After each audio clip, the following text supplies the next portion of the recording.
And here we go. A podcast with Ali today on Wind, Waves and Wells with Joe. It's probably a weird one to kind of go down the route this early on because, you know, Ali's no longer in the industry. However, he's very much still around it with his current profession, should we say. But I really enjoyed this interview because he's very easy to talk to, so it made it a lot easier for me, especially considering these are early days with regards to recording the podcast. But also, his outlook on it is really good, and the main reason being is that he is, you know, he's more a positive approach to it. You know, he's no longer in it. He did offshore and onshore. He's done mainly oil and gas, but he went into renewables towards the end of it. So I'm not going to drag this introduction out for too long. I'm going to get straight into it. And Ali is on the show. There we go. Right. There we go. Ali, how are you? I'm good, mate. How are you? Yeah, not too bad, actually. Not too bad. Adjusting to life back on Terra Nova, so to speak. Ali, I'm not going to give a massive introduction. You can start going into it. But prior to your current career now, you're offshore. I was offshore for a bit. I was never on a rotation. I did a lot of offshore surveys though, which I think, and I'm sure a lot of your other sort of guests on would maybe disagree, but I think I had maybe the best of both worlds in that sense, because I wasn't on a rotation. I never really ever hated offshore in the way that I know a lot of other guys do. Don't get me wrong, I'm sure we'll go into it later, but having kids and stuff definitely gives you a different perspective on it. But for the most part anyway, I quite enjoyed my trips offshore. It was always kind of ad hoc. I don't think really offshore in the North Sea anyway, I was never there for more than a 3-week trip, and a lot of it was like 5 days here and there, so it was a nice sort of balance, I thought. Yeah. And what were you surveying though? Because ultimately, where did you start? Where you know, obviously you did an apprenticeship, you said. Just from chatting over the last few years that we have. But yeah, so from where was the start, and how did you end up going offshore anyway? Started off doing a pipe fitting apprenticeship. So I was a pipe fitter, but it was always onshore. I did a little bit of work in Africa, pipe fitting as well. But it was onshore pipe fitter. So I did that in fabricator. I did an apprenticeship in that and worked in there for a few years. And then I got a job as a piping designer. So I went and did another apprenticeship doing that with Wood Group on their apprenticeship scheme. So I did that for a while as well. And it was in that role that I spent most of my offshore days doing piping surveys, replacement spools and all that. How was Africa? Africa was ace. That was an experience. Yeah. Whereabouts did you go? Equatorial Guinea. So we were based on land. We were doing jumpers. We were just building jumper spools for them on land out there, and then taking them offshore. It was ace. Like there was like a compound kind of thing that we stayed in. We actually stayed away from this main compound, and then we would get the bus there every day. So yeah, there was like, oh mate, it was just amazing. The scenery, there was like amazing beaches nearby. There was one day we were like the president of like the local town was there, so you're not allowed to work when he turns up. Brilliant. See him. Well, you show everyone money fee for. No, I know. Yeah, he turned up and everyone was told, "Ah, you're not working today." So we all just went to the beach, and there was folk on the beach cooking fresh fish and stuff. And it was, yeah, my experience of Africa was awesome. Yeah. But again, I know other people that have worked in the industry that have a very different sort of perspective on it. But no, I loved it. I think it's one of them in Africa. I think it depends on where you go. I mean, I've done a few countries there, but Ghana in particular, you know, that was brilliant. I did Ghana for one trip, and honestly, like, it was probably one of the better places I've been to. So I think, like you say, yeah, but don't get me wrong, I've done Angola and Nigeria, and totally different kettle of fish. But I think it is one of them, and whereabouts you go in Africa kind of does determine, you know, how good or bad it can be. I've actually been asked to go back there soon enough, actually, but well, I'll not go delve into that. Offshore ad hoc, just for people that probably don't have a clue about ad hoc. What is ad hocing? Well, you go when you're asked type thing. There's no rotation. There's no routine. There's a survey available, and it's very often last minute. It wasn't very often they would say, "Oh, we've got a survey coming up in in 3 months' time if you fancy it for 3 weeks. I mean, that would happen, but it was more often like they would just try and squeeze us in if and when they could. And it was the same when we got out there. There was no guarantee of day shift or whatever. You would arrive and you would like you'll work where you're put type thing. So it was often night shift for me. I take it was mainly North Sea as well, was it? Oh yeah, pretty much all North Sea. Yeah. Yeah. And the surveys, do they tend to be at summertime, or was it the height of winter when there's not It was going on? Nah, there was a few times it was during shutdowns. It was a lot of time during the winter, mate. A lot of the time in the winter, it was rotten. It's just cold, wet, and windy. It was it was an experience, like for sure. I don't miss it. But I was actually just about to say, what do you miss of offshore though? Um, there was often good crack offshore. So I did miss that. I actually always found that the work itself offshore was far more fulfilling and enjoyable than the onshore work, the being in the office at a desk. I preferred being out surveying and doing sketches and stuff. I did much prefer my time out there, but it's always difficult, like especially when kids come along. During the day was fine, but it's the evenings, and there's only so many films and stuff you can watch, and once you go to the gym and you have your dinner and that, you just want to chill out with your family a lot of the time. Don't get me wrong, there's a few times where you appreciate an early night and a decent night's sleep, but for a 2-week trip or something, that gets boring quite quickly. Yeah, I mean that's the other thing. You kind of had the best of both worlds, so to speak, because you were offshore and then you went back onshore. I think well, it's well known right across the offshore industry that there is the offshore onshore divide. When you come back from those trips, and you are around people that have probably never been offshore, so to speak, is there a total difference in understanding of what we're doing when we're out there in comparison to what they're doing when they're on the beach, so to speak? I'm going to say yes. What I experienced more was hearing people talk about that than actually feeling it myself. A lot of the guys that I worked onshore with had offshore experience. So a lot of people I'm working direct with, although they're piping designers and piping engineers, the ones that had the offshore experience kind of did know what was going on, so would always try and work in a way that they did have that understanding of how it would actually play out offshore instead of just expecting things to happen and not really having an idea of the process about how it would all come about. You did, when I was offshore though, and whether we were, we'd be sitting in a room doing our sketches and stuff, and there'd be a lot of things happening within that, people coming in for meetings and all sorts, and there was a bit of a theme of these guys onshore just haven't a clue how it actually is out here. In the the onshore seem to be the ones that do make a lot of the decisions. And a lot of the guys offshore would complain at the fact that they didn't have the perspective that they did. And so that was very common. That was a common theme through every rig that I was on. Did you think it was for you offshore?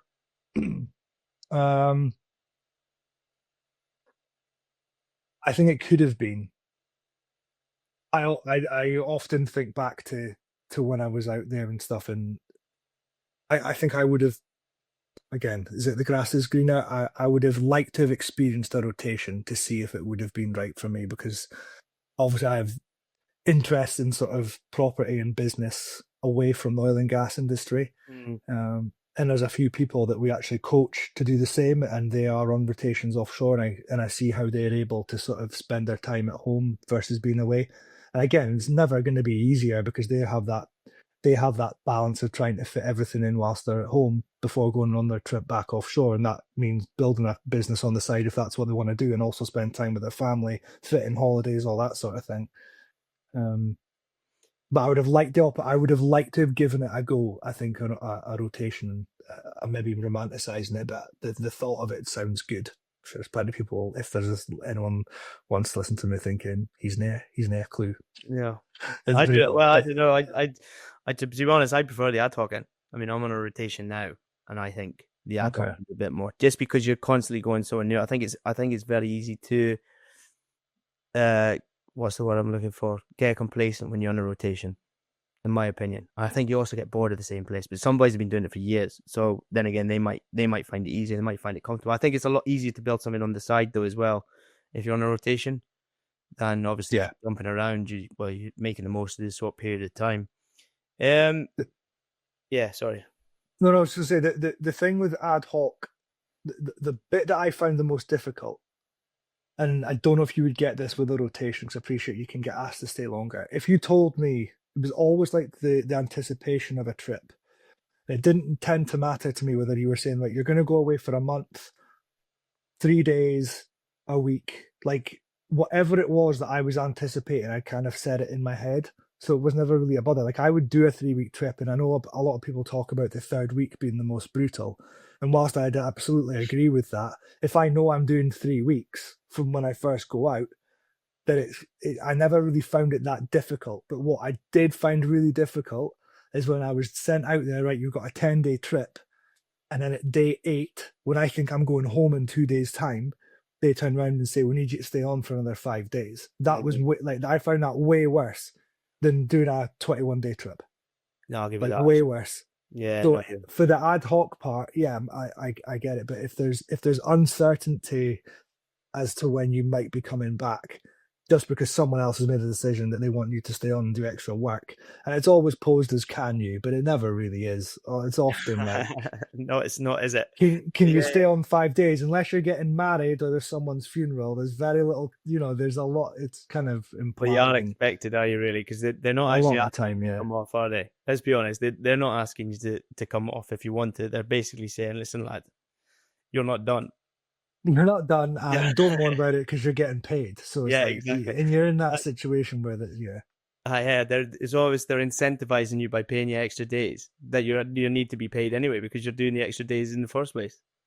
I know that's it. Another thing as well is I think if you only get paid when you're offshore and you're in a phase where you're wanting to make more money for whatever reason, then that's great. Then maybe staying extra is a good thing and does align with what you want to do. But when I come on shore, I didn't get time in lieu, so I was straight into the office anyway. Yeah, that's shit. So That is it crap. was a bit like, oh, you're getting me to stay on 5 days. Like, yeah, okay, it might be it's whatever your day rate is. That's fine, but 70% of that I was going to be earning onshore anyway. So it was a little bit. I'm just in my head, I was just thinking, well, that's just an extra 5 nights away from my wife and kids, which I Yeah, don't really, which they think I'm coming home in 2 days, and so do I. So it's a lot of the time it's not the grumpy offshore worker that looks like they're ungrateful because you're giving them 5 days extra work. It's the knock-on effect it has with their kids and their family and all that sort of thing. yeah. I think it's the mental thing, and I think a lot about going offshore is mentally getting in your head how long you're going out for. And if you preempt that you're going out for, like you say, you're going out for 10 days, but you end up doing 2 weeks, the last 4 days feel like 4 weeks, do they? Yeah, absolutely. It doesn't matter how good the food is at that point. You're just like, get me off of here. You'd be fed up by the food there. You've done the first week. It's repetitive after that anyway, isn't it?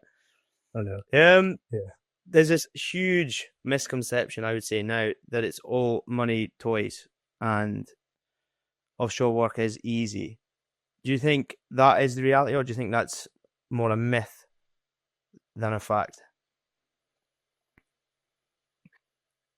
I don't think I don't think offshore work's easy from what I've seen of it.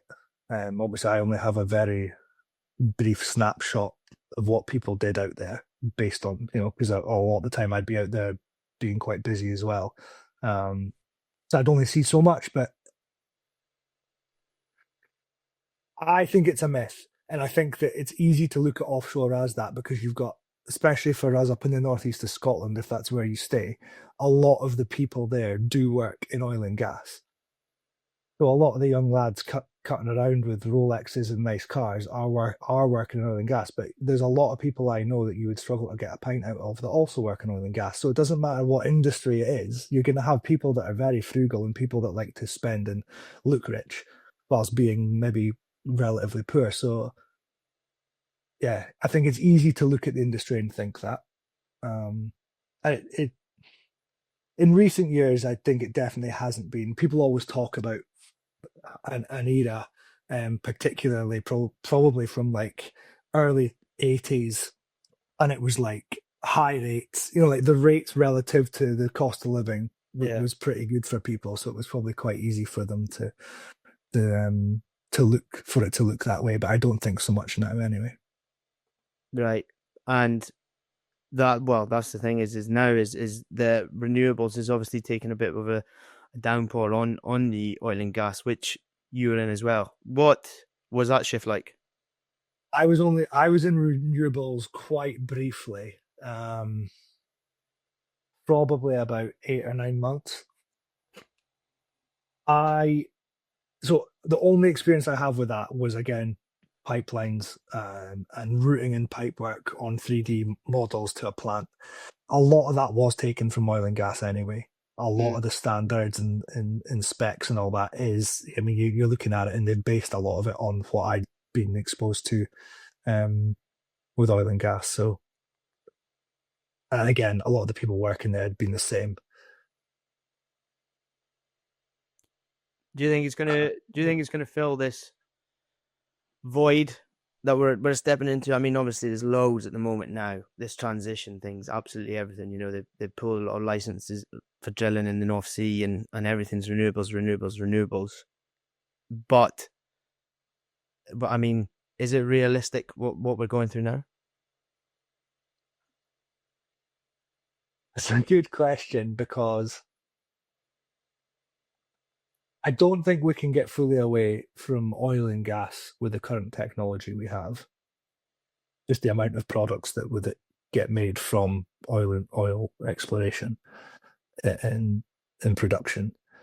That if you want to have a world that is purely reliant on whether it's solar, electric, wind, whatever it is you're gonna go down, you need to sort of invest and get it to a point where the technology does become efficient and stuff with it. So it might fill it one day. I just don't think it's going to be anytime soon, personally. But that's just my tuppence. I don't know. There's people I know are far more knowledgeable than I that would be probably give you a clearer answer. But I don't think oil and gas can go anywhere anytime soon, despite however many government sanctions. And for me, that's just to make their Instagram feed look good, isn't it? Like we want to be net zero, we want to be this and that, and we want to because they want to look to be helping the world become better. But you know, Your brief stint in the renewables, what was your impressions of it though? Because obviously, like you said, you just basically took quite a lot of what you're doing in oil and gas, and you moved it into your renewable role. What was your it was, initial first impressions of it all? it was definitely a slower pace. I felt maybe that was Yeah. just the team I was around, but I definitely felt like there were less hoops to jump through. Strangely, I thought there would have been more. And everyone just seemed to be a bit more calm. I always remember with oil and gas, um, what would happen quite often is there would be a lot of pressure on other people, and that pressure would then filter down to everyone else. A quick example would be, say, we've got 100 runs that need to be finished by June, so we set an internal date of the beginning of May so that we can get them all finished by then, and then we've got a month buffer to have them like in a better position by that point. And then someone would overhear this, or they would get wind that we'd set an internal date of the beginning of May.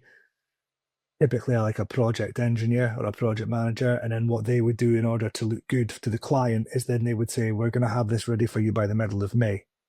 And then actually, all that's done is it's just put more pressure on us, and it's because of the pressure that's been put on them. Whereas with renewables, it was never that pressure seemed to be a lot less. There was never this has to be done by Monday, or this or that, or we're going to get penalised or whatever, or because quite often even in oil and gas they agreed that if we don't have things by a certain date, there's going to be penalties for that. Found that far, there was none of Yeah, that. At it's least funny you when say I that. worked, there wasn't that. No, it's funny you say that because I noticed that was the first thing I noticed about renewables is everything was so much more. There was no pushing.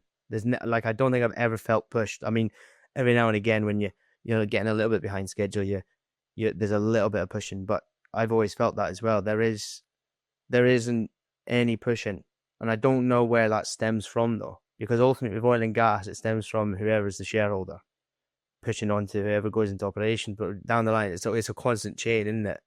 Whereas in renewables, like, why is there no one pushing? It's almost like that, and it's not just me that thought that. It's loads of people that will think. I've spoken to heaps of people that say the same thing. Where is the pushing? Like, there doesn't seem to be pushing. Don't get me wrong, there's pushing within reason, which is safe, and then there's pushing just to be an idiot and try and Yeah. better the next person, so to speak. But yeah, that is something that is apparent. The pushing thing. It's funny you say that. Even from an office point of view, I wonder. It just seems to be a lot more lackluster, so to speak. That's why I wonder if you took like an oil and gas crew who are working on the floor, maybe not so much the North Sea nowadays, because I think they've been toned down, so to speak. Or let's say you took someone from, I don't know, out in America, onshore. I'm watching Landman at the moment, and you put them on a wind turbine setup. I think they would. I don't think they'd know what to do, because Yeah, the yeah, lack of any, like, the lack of pushing that's coming from the supervisor, like from anywhere. no, I think you're right. And I've spoken to there's a few other lads that I've spoken to that are actually kind of sick of oil and gas. I think there's a bit of a theme of that going. Or there certainly was, probably coming away from COVID. There seemed to be this sort of, guys were fed up with the way that they were either being treated, or probably a lot of the time as well, some of the folk that were actually getting sent offshore that weren't really capable, and they were having to deal with that, and they were moving away to sort of renewables because the opportunities there were picking up. And a lot of them would say the same. They're going out there, they think they're going to have to graft, and relative to what they were doing in oil and gas, they really didn't feel like there was a huge demand on them for that graft, and seemed to be very little kickback, for working 50% effort, which I think probably fits for certain individuals, the people that do want to go out there and just coast. But it'll need to change at some point. Oh, it will have to change, because I think the amount of demand and stuff that's on it, especially now with the geopolitical situation, I think there's going to have to change in mind, like just the mindset. Don't get me wrong, I think the turbines bit, Siemens apparently they're at, or whoever's putting the turbines in, they're a pretty regimented outfit. But just from the side of things that I'm doing, I don't know. It's just maybe, I don't know. It'll have to come, will it? It'll have to come. Yeah. What's a myth about offshore? A mess about offshore. Uh, yeah, everyone's on brilliant money. I Basically, think what we're that's saying, isn't probably, it? yeah, I think that's a myth. That is, I mean, everyone does make the assumption that everyone earns a lot of money, whether they flash it about or not.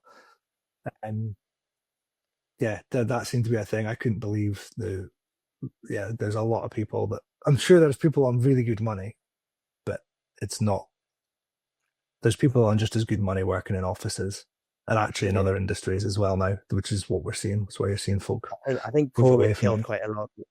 Killed quite a lot of the money, though. I think I remember when 2021 came along. It was just, I don't think it helped by a couple of things with regards to changes within payroll and etc. But I think, yeah, I think ever since COVID, I think there's a huge downturn in kind of money. But I guess it's also, I mean, that's probably why there's such a lack of manpower now for going offshore. And like you say, there's people now like, screaming to get offshore, and they are actually, now is probably the best chance to actually get away, because I think I read something the other day that like, it's literally the aging workforce is the oil and gas. I think it's one of the biggest aging workforces now.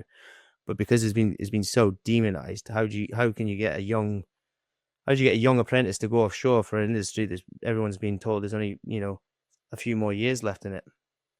What's the worst offshore setup you've been to, without naming the place? Um, I'm not literally in the place. There was one place. If I say one thing about it, everyone will know where it is. Oh, that's fine. As long as you don't mention the name, it doesn't necessarily mean everyone's no. So I know, because but previous to this, we'd spoken about like a few things, like what's the, like you asked, like if you ever been offshore and someone's had an absolute meltdown, or like what's the sort of person that's just not cut out for it. Well, there was one particular rig that seemed to weed that out. It had communal showers Oh yes. And it was it's got a nickname that I don't know what was the opposite I of know. the I know the white nicknames. You have to think. Yeah. the white vegan. Let's call it. I was gonna say why as well. Yeah.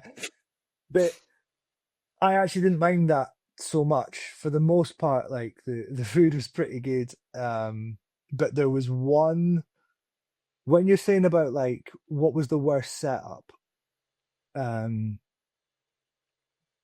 I'll talk first about like the sort of job we were sent off there to do a survey, and we spent a week basically not being able to do the survey because we had no equipment was sent out on time. The equipment arrived, I think, the day we were actually meant to go home. Um, the Renault, even if we, I mean, I could have still gone out and done some measuring up with tape, like for some of the sort of more minor stuff. But again, the permit situation was a nightmare. So there was all these little things. It just seemed to be that week as well, because when I'd been there other times, it was absolutely fine. But the communal shower element, I think, bothered a lot of folk. Like if you've played in team sports, you're probably not that bothered by them. So like, and again, like you're not standing completely naked next to each other, but everyone's like queuing up to get in these like rows of showers. And it's just like a curtain, so you've not got like your own shower in your room and stuff.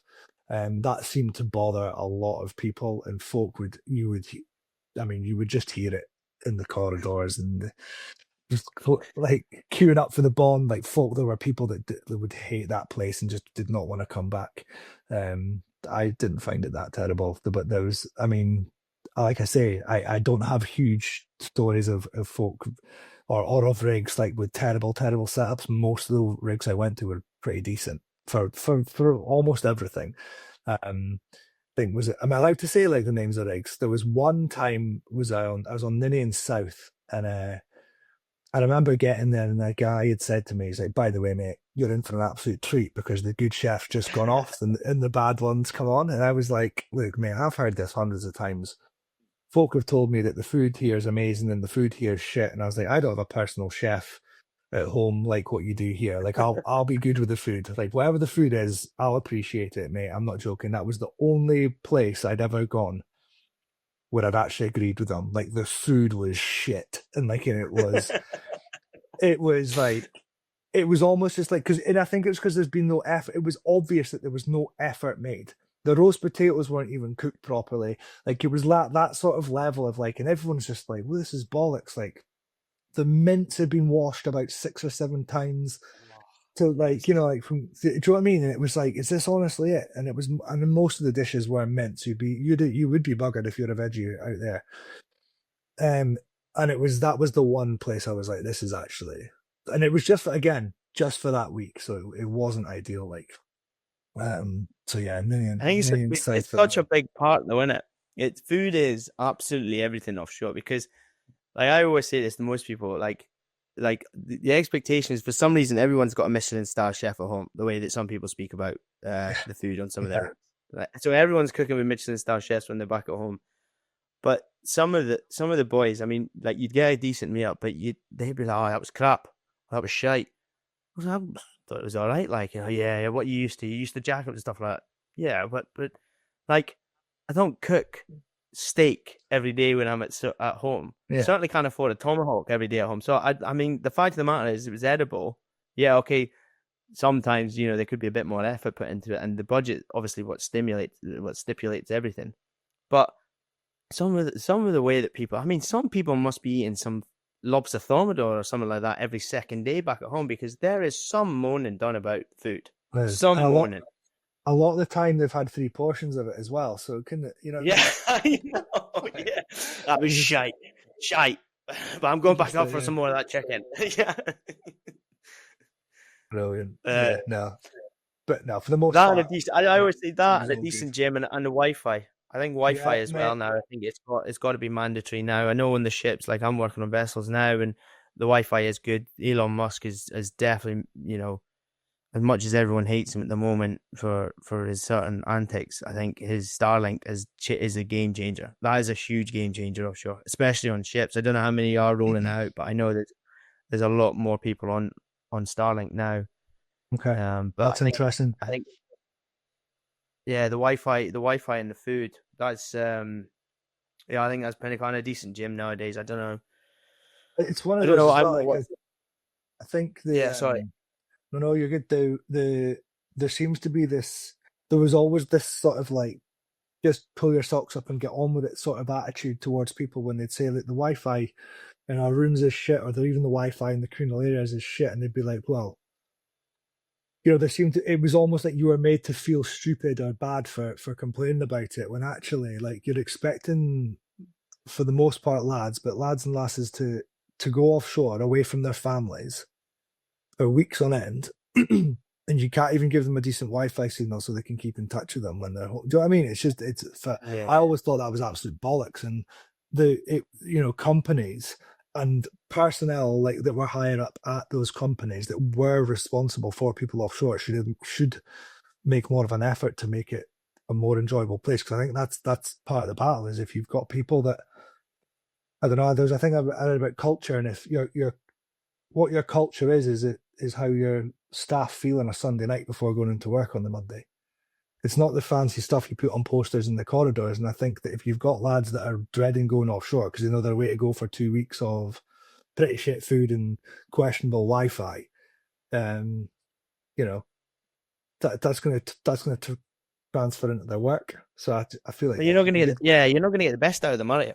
I think 100%. that's the big thing is people go, oh yeah, but they're getting paid. Yeah, but you want the best out of the individual as well. Yeah, Do you? You don't want to be sending them off just to sake of paying them and getting, half a freaking John or half a Harry, whoever's going offshore. You want to be going offshore, and you want a yeah, decent person who's going out and doing the job. big time. Folk typically don't leave jobs for the most part because of money alone.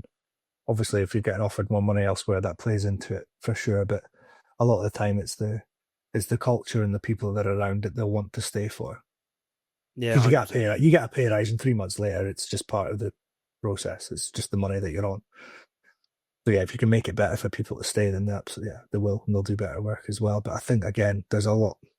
Whether it's COVID or that's done that, I did notice a difference with the caliber of people that were sort of going offshore. You had a lot of folk that were let off that were close to retirement age that have the knowledge and experience. A lot of them haven't come back as well. So you'd expect in a younger workforce to be able to perform the same as folk that have got experience beyond those years. So not If you can ideal. get a younger workforce, you can make more What money about sat at yeah, home now. yeah, mate, playing FIFA. Well, I know. I wish I played FIFA better. I play FIFA, but not well enough to go get paid for it. It's just mad, is it?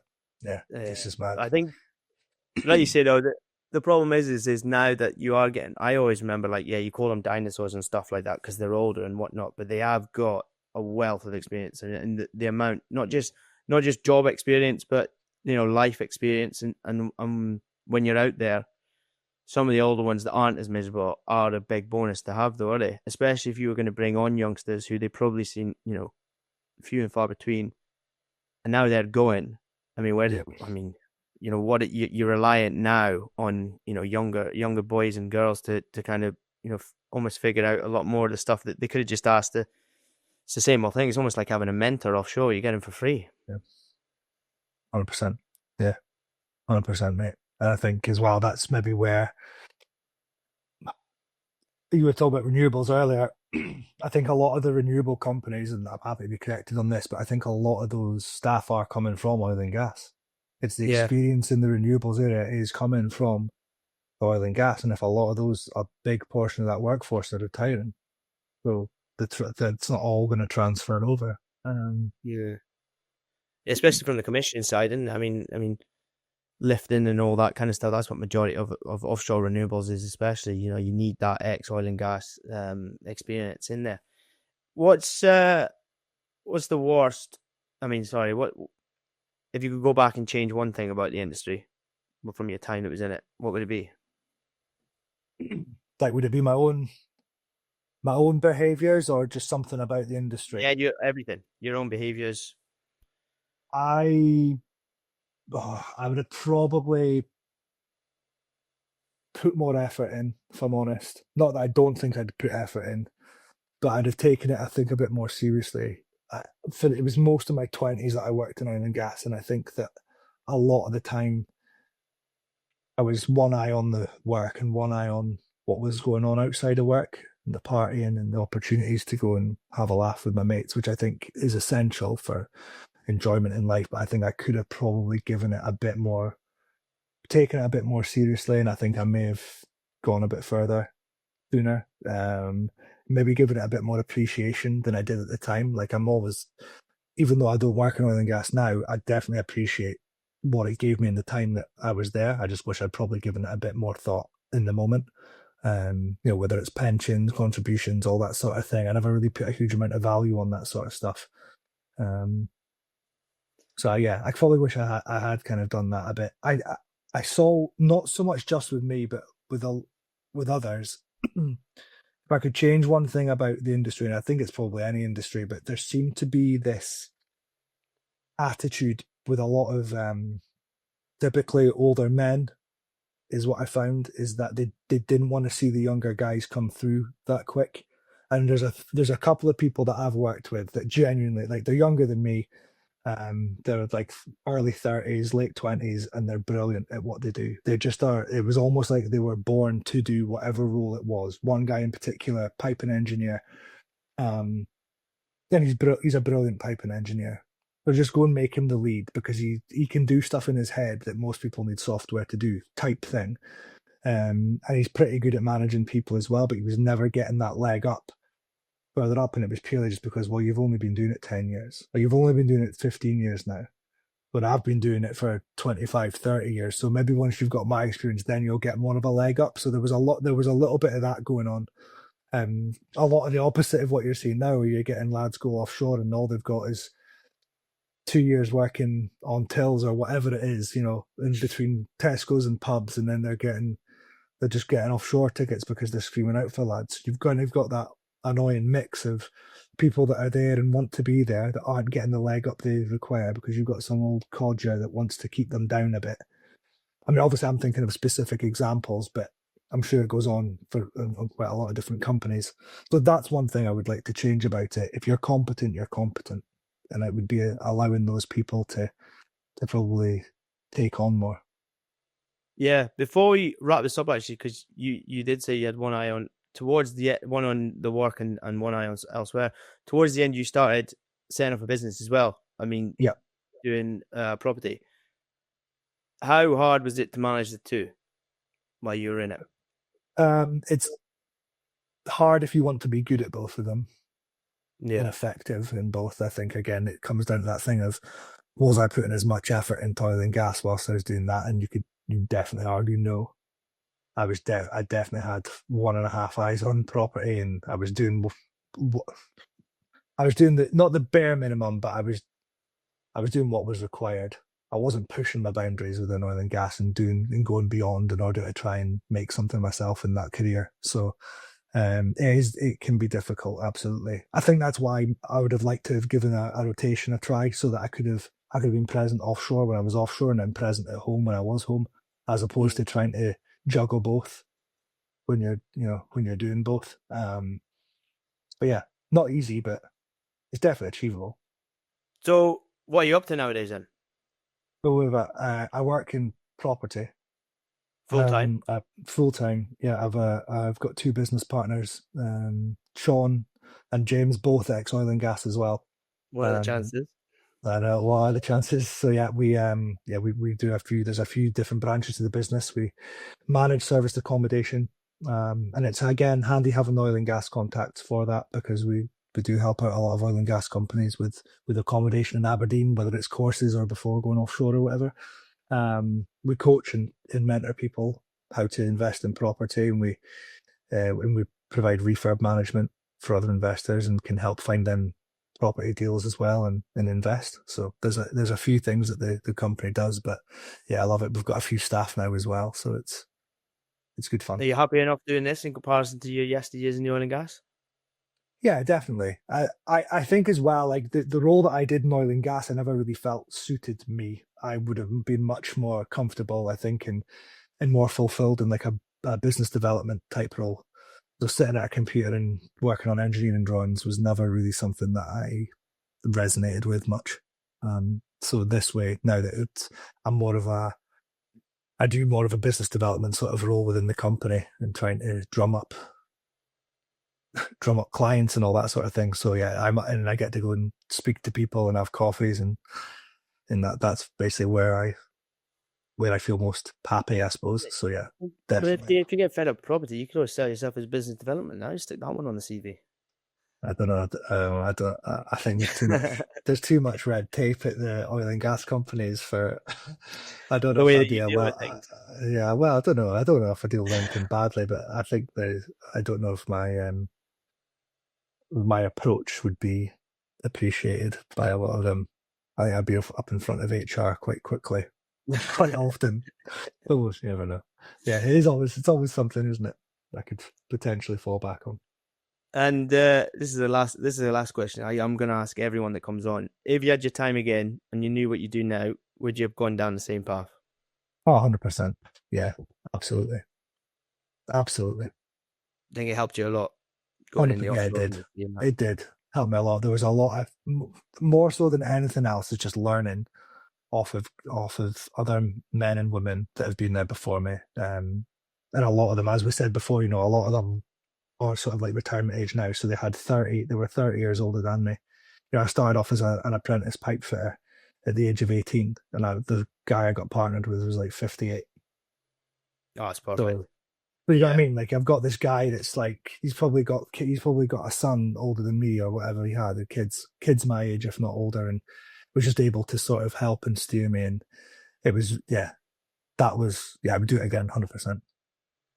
I think that's probably the best start, wouldn't it? Get your hand held by someone who's been doing it for probably as long as you've been running, kicking about and longer. Yeah, it was like the perfect balance. They let you fuck things up a little bit, and then also would steer you when it was necessary. And I think it was good, really good. I've very fond memories of being mentored by other people. And again, like some of the best bosses. I know it sounds daft, or some of the best, maybe not the best bosses, but some of the best learnings I had were from some of the worst leads, because it was just a great example and opportunity to see how not to treat people and do things. So that was huge as well. Yeah, wouldn't change it, mate. And a good fuck up. A good fuck up is always the best way to learn. Oh, yeah, definitely. Well, you learn more. You learn a Yeah. lot from your fuck ups, don't you? Than you do. There's nothing. You don't learn anything from someone patting you on the back and telling you that was brilliant, mate. You won. Although Perfect. the one saying I'm using now is if you do it once, it's a mistake. If you do it twice, it's a proper fuck up. Now, like you're not allowed to do it twice. Yeah. It's only once. That's it. That's all you get. No, that's That's it. it now. I just. But it's been the same for property though. You just go from one headache to the next, and you get better at dealing with them. Yeah. Well, that's perfect. And I was going to say thank you for coming on, Ali. Well, thank you for having me on. Yeah, it's been good. Enjoyed it, mate. I'm I'll looking speak to forward you to seeing soon. where it goes. Cheers, man. Cheers. So I hope you enjoyed that. I thoroughly enjoyed having him on. It helps a lot having someone, especially in the early days, being so easy to speak to. It gives me a bit of confidence going forward to future ones. If you have enjoyed it, please like it. Please subscribe to whatever podcast platform you are on. I'm fully intending on bringing plenty more stories from people who are both in it and out of it, and a grand view of where we think things are going. Stay safe, take care, and we go again.